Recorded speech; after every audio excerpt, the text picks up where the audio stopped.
February 2, 1959. A group of 9 students and graduates from the Ural Polytechnic Institute, strong, experienced tourists, disappears in the snowy wilderness of the northern Urals. Their leader, 23-year-old Igor Dyatlov, had meticulously planned the route. It was not supposed to be anything extraordinary, just a winter trek of the 3rd difficulty category. But something went wrong. 26 days later, searchers find their tent on the slope of Mount Kolat-Syakhl. It is partially destroyed, and most importantly, it has been cut from the inside, as if all 9 people were suddenly seized by sheer terror and without wasting time unzipping, slashed the fabric with knives just to get out. The tracks lead down toward the dark forest, barefoot, half-dressed, in 30-degree frost. The first 5 bodies are found in various poses, one clutching the trunk of a tree, another frozen while covering their face with their hands. 2 have burns on their skin, one has bloody foam on their lips. The remaining 4 are found later under a thick layer of snow. Their rib cages are caved in, as if crushed by a truck. One of the women, Lyudmila Dubinina, was missing her eyes and tongue, but the strangest part, traces of radiation on their clothing. The investigation lasted only 3 months, the official version, an insurmountable natural force. The case was classified, but what was it? Why did they run as if fleeing from an invisible killer? What could break ribs without leaving marks of impact? Who or what tore out Lyudmila's tongue? And why were there traces of radiation on their belongings when there were no factories or testing sites nearby? 60 years later, the mystery remains. But what if the answer was in front of us all along? Let's investigate. The start of the hike, January 23, 1959. A group of 9 people, 7 men and 2 women, all between the ages of 20 and 24, sets out from Sverdlovsk, now Yekaterinburg. These are no beginners. Among them are engineers, military personnel, and athletes. Their goal is to conquer Mount Otorten, in the Mansi language, don't go there. Group members: Igor Dyatlov, Zinaida Kolmogorova, Yuri Doroshenko, Lyudmila Dubinina, Alexander Kolevatov, Rustem Slobodin, Nikolai Thibault Brignol, Yuri Krivonishenko, Semyon Zolotaryov. The last entries in Zinaida's diary: January 31st, we set up camp on the slope. The wind is fierce, but we keep moving forward. Tomorrow we should reach the pass. Everything is fine, although Igor seems a bit nervous. February 1st, they deviate from their planned route, suddenly turning left. Instead of following the intended path, they begin ascending Kolat-Syakhl, Mountain of the Dead in Mansi. Evening of February 1st. The group sets up camp for the night on an open slope, even though dense forest offering protection from the wind lies just 300 meters away. The tent is pitched unevenly, as if in a hurry. The weather worsens, the temperature drops to 30 degrees below zero, and the wind reaches 15 meters per second. But instead of reinforcing their shelter, they quickly climb inside without even removing all their clothes. Something had already frightened them before the disaster. Almost 20 days later, on February 20th, searchers find the empty tent. The entrance is tied shut from the inside, but the side wall is torn in several places, as if people jumped out through it without untying the entrance. Inside, all their gear, warm clothing, and boots remain. Scissors and knives lie scattered on the floor. These were used to cut the fabric. Footprints lead downhill toward the forest, but not ordinary footprints, barefoot imprints and sock-clad steps. The first bodies found, Yuri Doroshenko and Zinaida Kolmogorova, discovered near a fire, dressed only in their underwear. Their skin is burned, as if from intense heat exposure. Igor Dyatlov lies 300 meters away, his face covered in frost, one hand reaching back toward the tent. Rustem Slobodin, dead in a crawling position, his skull fractured, yet the skin remains undamaged. Nikolai Thibault Brignol's eyes ripped out, frozen in terror. 2 months later, under a layer of snow, the remaining bodies are found. Lyudmila Dubinina, Alexander Kolevatov, Semyon Zolotaryov, Yuri Krivonishenko. All have broken ribs, some with missing facial features. Lyudmila's tongue is missing, no signs of struggle, no foreign footprints, only strange orange spots on their skin and radioactive clothing. What made them run? What killed them in such varied ways? And why was the investigation rushed to close the case? Let's examine all this further. Strange circumstances of death, unexplainable and terrifying. The tent cut from the inside, escape from an invisible threat. Dyatlov's group's tent wasn't just abandoned, it was evacuated in a hurry. The entrance remained tied shut from the inside, but the side wall was slashed in several places, as if people, not wasting a second untying knots, cut through the fabric with knives to escape. Shoes and outerwear were left behind.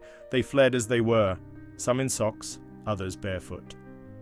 Footprints around the tent show that initially everyone gathered together, tracks in one spot, then scattered in different directions. What frightened them so much? Not animals. There were no signs of wolves or bears, and experienced hikers wouldn't have run naked into a blizzard. Not an avalanche.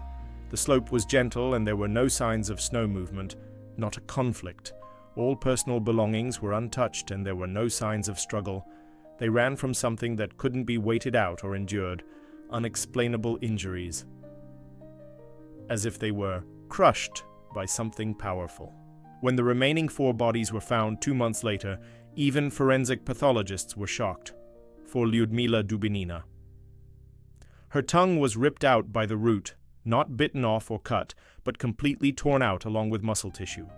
No eyeballs, but her eyelids were undamaged.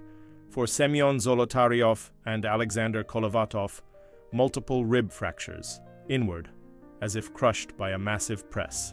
Skull fractures, but without external wounds, as if the bones shattered from the inside. For Yuri Krivonishenko, strange burn marks, not from fire, but resembling chemical or radiation exposure. Forensic conclusion: the injuries are incompatible with mechanical force from humans or animals. This is comparable to the effects of a powerful impact, such as a shockwave. But there was no explosion.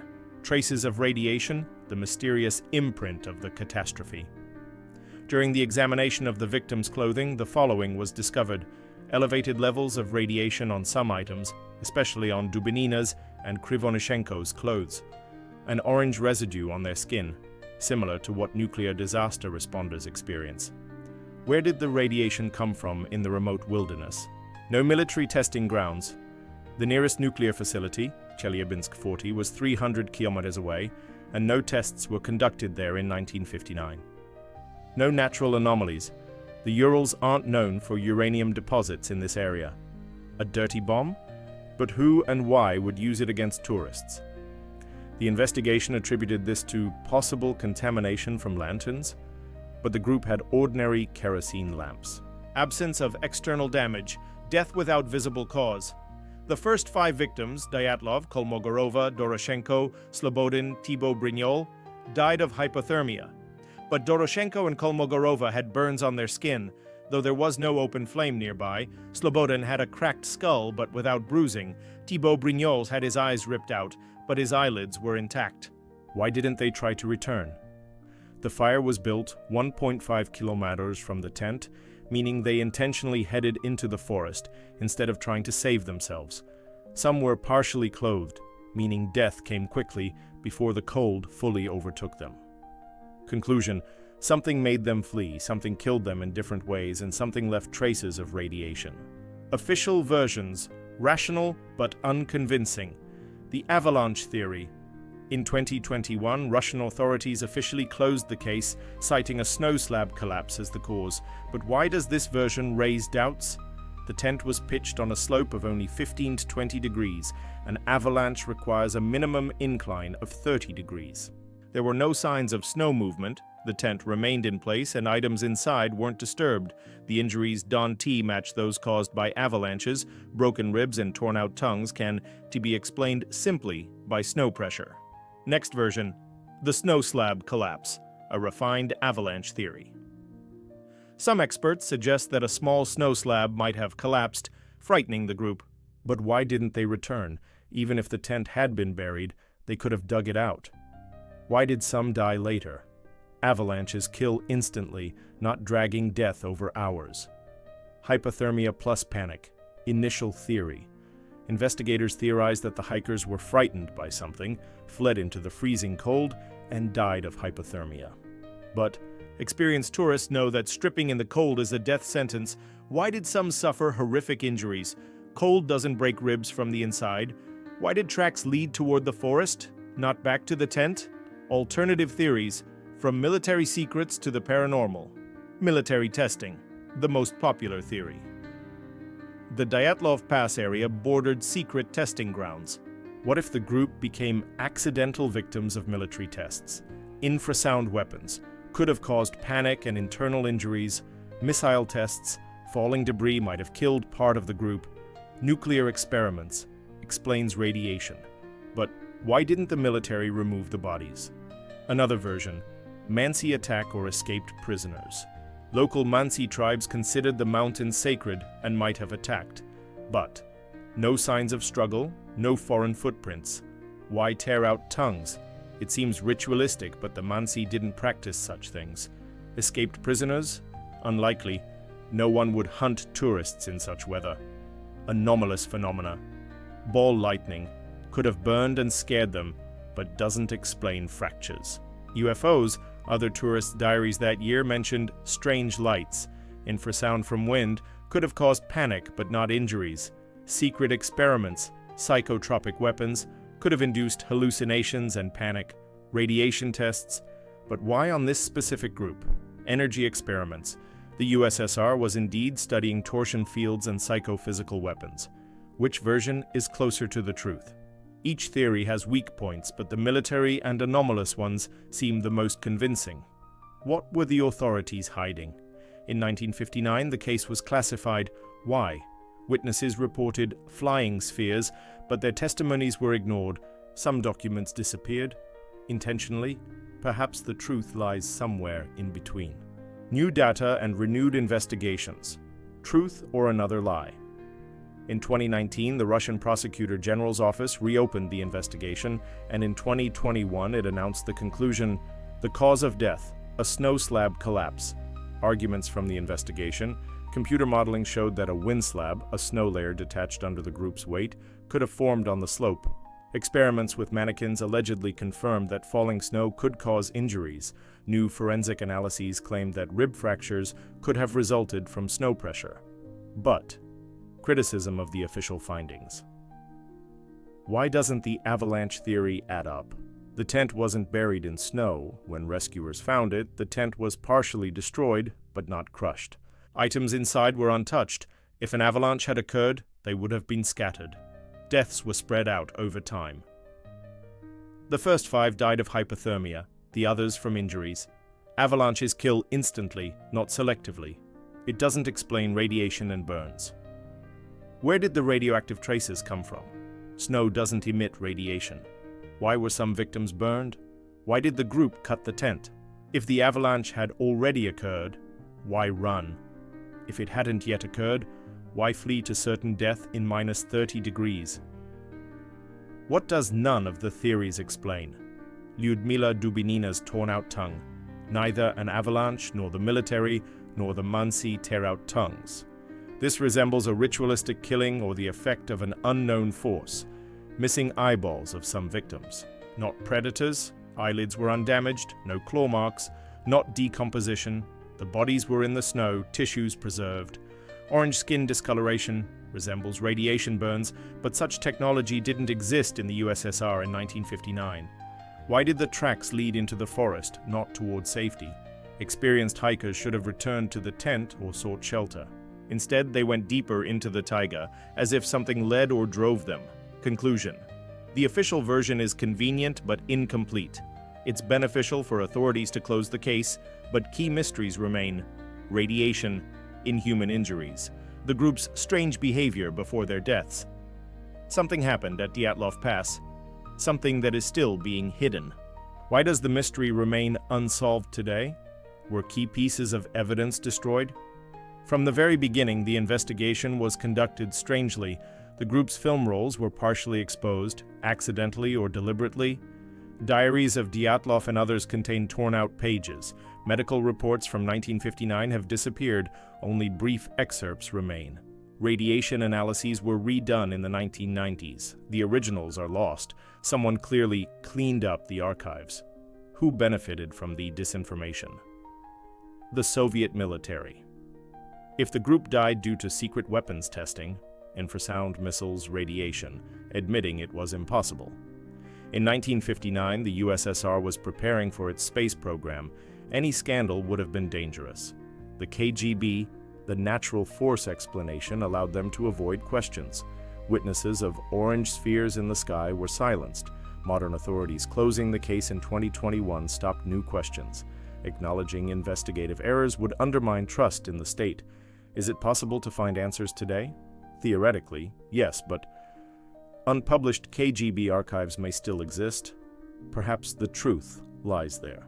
Modern technology could re-examine the bodies, DNA, radiation traces, but the remains have long been buried. The last witnesses have died. Military personnel involved in possible tests took the secret to their graves. Which version seems most plausible? After examining all the facts, the most likely explanation appears to be the military testing theory. The traces of radiation, a clear sign of man-made intervention. The nature of the injuries, internal ruptures, fractures, matches the effects of a shockwave or infrasound. The proximity of secret testing grounds. In 1959, the USSR was actively testing new types of weapons. What might have happened? The group unintentionally entered a testing zone. A powerful infrasound pulse triggered panic and uncontrollable fear. They fled without thinking about the cold. Some sustained injuries from the shockwave, crushed ribs, while others died later from hypothermia. Radiation could have been a result of experiments involving radioactive markers or a dirty bomb.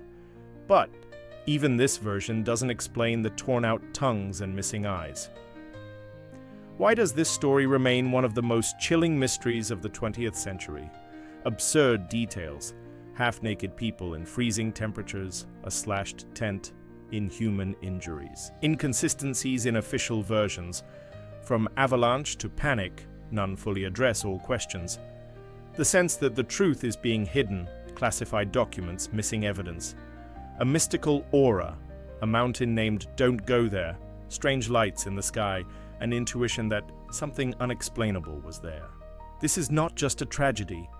It's a puzzle where science, mysticism, and politics intertwine. Is a definitive answer possible? Most likely, no. Key witnesses are dead. Evidence has been destroyed or hidden. It's not in the authorities' interest to reveal the truth if it's tied to military tests. All that remains is to gaze at the cold slope of Mount Kolatsyakal and wonder, what did they see that night? If you enjoyed this story, share this material. Let more people learn about the mystery of Dyatlov Pass.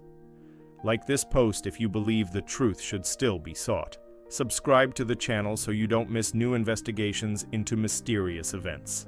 And most importantly, remember, somewhere in the Ural Taiga, the unsolved mystery of 9 lives still lies hidden. Perhaps it will be you who finds the final missing piece of the puzzle?